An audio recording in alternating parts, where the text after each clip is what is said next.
तो देखिए, कबीरदास की रचनाओं के अंतर्गत हम लोग कुछ पंक्तियों को पढ़ चुके थे। आगे हम 8वीं पंक्ति को देख रहे हैं। केशव कही कही कूकिए ना सोइए असरार, रात दिवस के कूकड़े कबहूँ लगे पुकार। केशव कही कही कूकिए ना सोइए असरार, रात दिवस के कूकड़े कबहूँ लगे पुकार।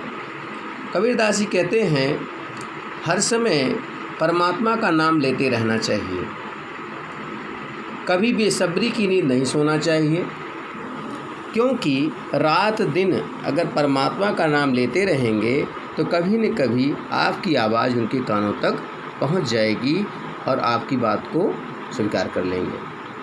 आगे देखिए कि लंबा मार्ग दूर घर, अबिकट पंथ बहुमार, कह संतों क्यों पाइए दुर्लभ हरि दीदार। मार्ग माने रास्ता, दूर माने दूर, विकट माने कठिनाई, पंथ माने रास्ता, मार माने समस्याएं या काटे, दुर्लभ माने कठिन, दीदार माने पाना, दर्शन। कबीरदास जी कहते हैं कि परमात्मा तक पहुँचने का मार्ग बहुत लंबा है, मतलब उनका घर बहुत दूर है। लंबा मार्ग दूर घर, मार्ग बहुत लंबा है, रास्ता बहुत लंबा है, घर बहुत दूर है।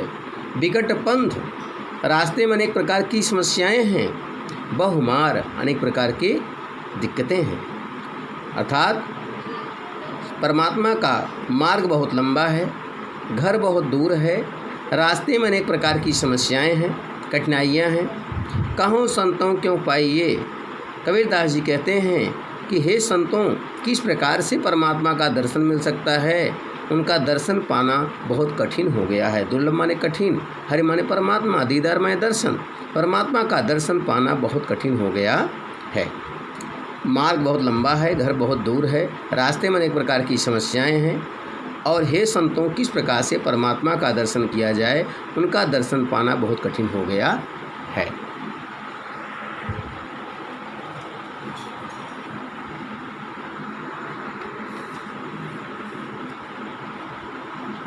यह तन जारऊँ मसी करऊँ, लिखऊँ राम का नाम, लेखन करऊँ करंक की, लिख लिख राम पठाऊँ।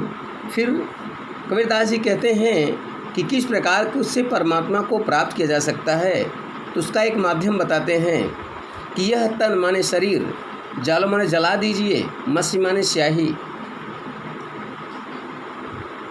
और लेखन माने लेखनी, करंकनी माने हड्डी, पठाओ माने पठा दीजिए, भेज दीजिए।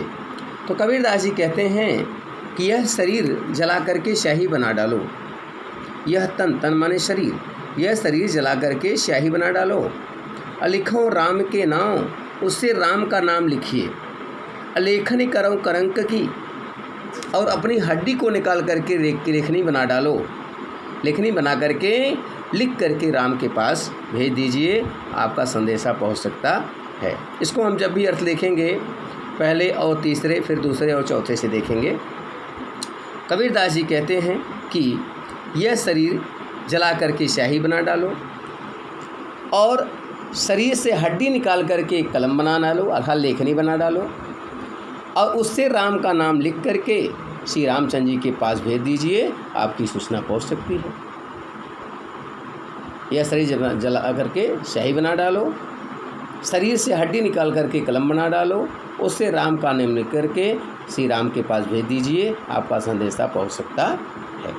आगे देखिए कबीरदास जी क्या कहते हैं। कै बिरहिन को मीच दे, कै आपा दिखलाई, 8 पहर का दाछड़ा, मुँह पे सहा न जाए।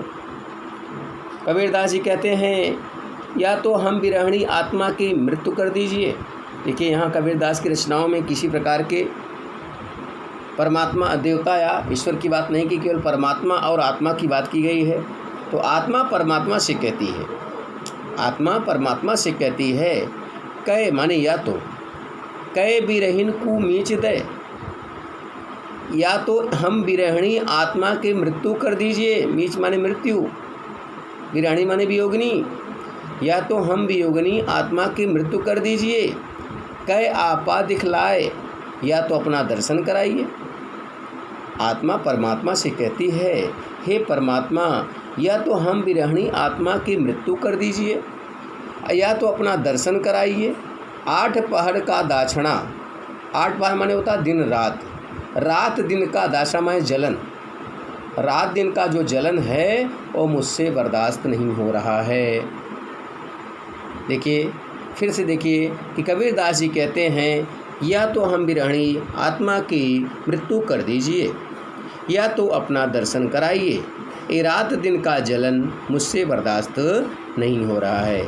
यहाँ पर यमक अलंकार है, क्योंकि यहाँ पर कै 2 बार आया है। कै विरहीन, यहाँ विरहिणी के रूप में आया है, यहाँ दर्शन के रूप में आया है, तो यहाँ पे यमक अलंकार है। एक और देख लीजिए, कबीर रेख सिंदूर की काजल दिया न जाए, नैन रमैया रमी रहा तू जा कहाँ समाए। कबीरदास जी कहते हैं, जिस रेख में सिंदूर शोभा देती है वहाँ काजल अच्छा नहीं लगता है। कबीर रेख सिंदूर की काजल दिया न जाए। कबीरदास जी कहते हैं, जिस रेखा में सिंदूर लगाया जाता है वहाँ काजल अच्छा नहीं लगता है। जिस प्रकार नैन रमैया रम रहा, जिन आँखों में परमात्मा वास करते हैं वहाँ दूजा कोई अच्छा नहीं लगता है, अर्थात परमात्मा के अलावा कुछ अच्छा नहीं लगता है। कबीरदास जी कहते हैं कि आत्मा परमात्मा से कहती है, हे परमात्मा, हम आत्मा रूपी रेख जो सिंदूर की रेखा है उसमें दूसरा कोई अच्छा नहीं लगता, अर्थात काजल दिया नहीं जा सकता, ना अच्छा लग सकता है। जिन आँखों में, जिन आत्मा में परमात्मा वास करता है वहाँ दूसरा कोई देवता या कुछ दूसरा कोई व्यक्ति समाहित नहीं हो सकता है।